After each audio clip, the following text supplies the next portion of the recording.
It's like the Canon R5II wants you to hate it. Like when I got the camera, when I first heard its announcement, I found so many gaps in that conversation that I made a video saying that Canon hasn't really launched a camera that can credibly compete with the competition for the next 3 years with the R5II. That was my stance, and a lot of people agreed for various reasons. Now, when I got the R5II a few days back, I wanted to use it for about a week. Unfortunately, the guy who gave it to me with the right batteries. He had the old batteries. He just gave it to me. He didn't bother to check, and I got the camera for a couple of days. I didn't have access to the right batteries, and this camera did not allow me to use like 60% of the features. About 60% of I'm making the number up. About half the features because of which you pay that money to buy this camera. I was livid. I was angry. I told people Canon is such an unprofessional system. They should just go out of business. I hated that experience of, having an older. Why older? You're selling it right now, right? I hated the idea of having batteries in the market that doesn't go with the latest camera. In fact, they have lens features now that's not compatible with R5 and R6 and R6 II. That's criminal. I don't give a fuck about all these stories about triple hammer and all that. It is just anti-consumer. It is insensitive. It is stupid. It just feels as if this company doesn't know what it's going to do next. Mounts go irrelevant, cameras go irrelevant, lenses go irrelevant, batteries go irrelevant. What the fuck is wrong? What the fuck is wrong with Canon? Okay, I needed to get that out. Now let me come to the good part. I started with hating the camera, but then when I started using it, to be honest, I've been using the R5II with the 50 1.2, fascinatingly beautiful lens. Not perfect, mind you, not perfect.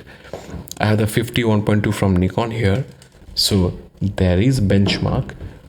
It's not perfect, but it's a beautifully balanced lens with the R5II. Look at the size, beautiful, lovely, very nice, fast autofocus, makes weird noises. Yeah, but it's a lovely lens to use. Whatever you're using it for portraiture, for weddings, for paid jobs, unpaid job, for street photography, lovely lens. I started using this lens with this camera. The autofocus was really good. Yes, there were hiccups in some situations, especially in low light conditions, or even in normal situations. There were this occasional situations when the camera and this lens will not perform well, and I would miss focus, especially in video. That has happened, but that's fine. That's normal for most systems. So to all those guys who say that Canon is infallible with the new R5II autofocus system, bollocks. No, R5II has issues. You got to know how to use the camera still, and there are bad days even on a Canon R5II. So let me just table that. Overall, it's not a big issue. Autofocus is really good. Low light, normal conditions, it's really good. Everyone raves about the colors of Canon R5II. I love the Jebet colors. When I started editing the files, however, I had a different experience. I'm going to tell you. It's not bad. It just, I have to qualify what kind of experience that is. I'm going to talk about that going forward. Flip out screen is really nice, well built, nice. But the camera in itself is, I don't know, it's not very, it feels plasticky. I'm used to using, Fujis and Nikons. I have a Sony, but I don't use the Sony that much. So the R5II doesn't feel as high quality. It feels good, well built, but the plastic quality feels not so premium, and the rubber feels a bit smooth. It's not as grippy as stuff from Nikon. The buttons are very tiny. I don't know why Canon chooses to put such tiny buttons. It's like people with large hands and big fingers will find it difficult to kind of, manage. So yeah, very tiny buttons. It's still not a one-handed camera because the photo to video switches on the left side of the camera, right?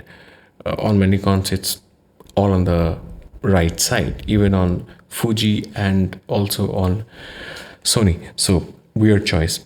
But let's gloss over all that, just forget all that for a moment and just zoom in onto the experience of using this camera. I loved it because the EVF felt really good. The overall, this, the shutter sound is so. I was watching this Sam Hurd video and he said that he didn't like the R5II shutter sound. To be honest, I like it because it's so nicely dampened, but you can hear a mechanical shutter go. It's like the sound is meant for you, not for the audience. That's exactly how I want my shutter to sound. I want to hear it. I don't want to disturb other people. So it's mechanical, but just the right amount of mechanical feedback that you get from this shutter, which I absolutely love. At the same time, it doesn't feel clunky. Like oftentimes when you use the Sony cameras, the shutter feels like there's a lot of things going on inside the camera, and I feel the IBIS system will not work as efficiently because the shutter is probably moving the IBIS system around by itself, by its own like revolutions. The R5II shutter feels so smooth. It's like I feel as if it's not disturbing the IBIS system. I mean, I just imagine these stuff, but things in your mind. There are enough buttons all around. There are 3 wheels, which I really like. Most Nikon cameras have. In fact, all Nikon cameras have only a front and a back wheel. I wish Nikon had a 3rd wheel, but for Canon, you have this 3rd wheel here, which is beautiful. I love that. I was talking about colors, so let me come back to colors. The JPEGs, absolutely beautiful, really, really, really good. But you know what? I don't use JPEGs. I shoot them, I keep them handy somewhere, but I go back to editing my raw files and then I export the files. So the interesting thing that I found was that I found as if the yellow, I was shooting in falling sun and I felt as the yellow is quite aggressive. It's like too much on someone's face, and it bothered me. So I kind of did a bit of test to check color. So I used the Passport color checker, and funny enough, I'll tell you what I found. The Canon is R5II is using a very aggressive yellow channel. The yellow is very aggressive on it. The mauve or pink here, right? This particular color has a lot more red to it.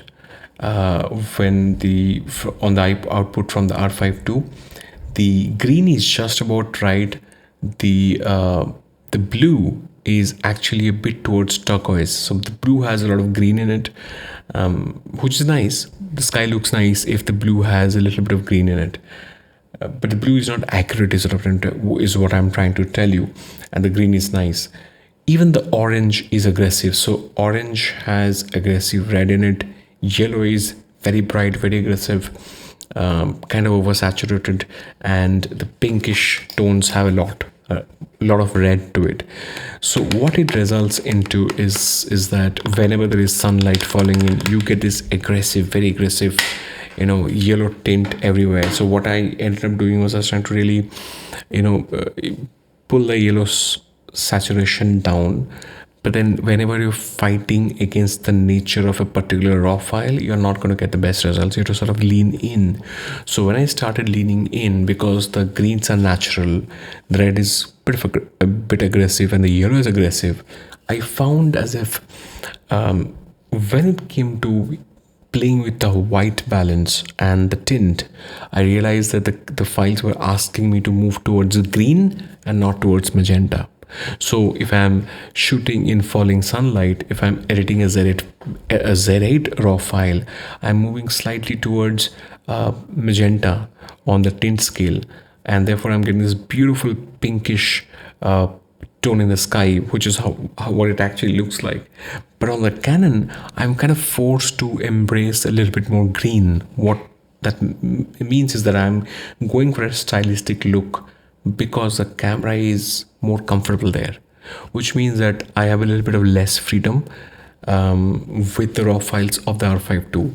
Mind you, when I'm checking these files, just in test conditions, and I've checked with Z8 and other cameras, I didn't see any difference between the other in terms of dynamic range and all that compared to other cameras. But in real world conditions, and that's why shooting in real world conditions becomes so important, because some of the test case scenarios actually don't show you what the camera the true nature of the beast. So in this particular case, what happened was I realized that I'm I'm sort of the files are asking me to move towards green a bit more and to move towards warmer tones overall on the white balance scale, which means that I'm losing a bit of freedom there, and the camera is determining my style and not me. I don't appreciate that, because look, the R5, the original R5 wasn't like that. I was astonished to see how good the original R5 was. I think the original R5 had much better flexibility in photography, when it comes to photography. But you have to remember, when it comes to video, the R5 is much better than the original R5. This R5II is fantastic. C-Log 2 is very, very good. The raw files, I tried the raw files. They're good. They're good. They're not exceptional. I felt as if the Z8 raw files had a bit more to offer.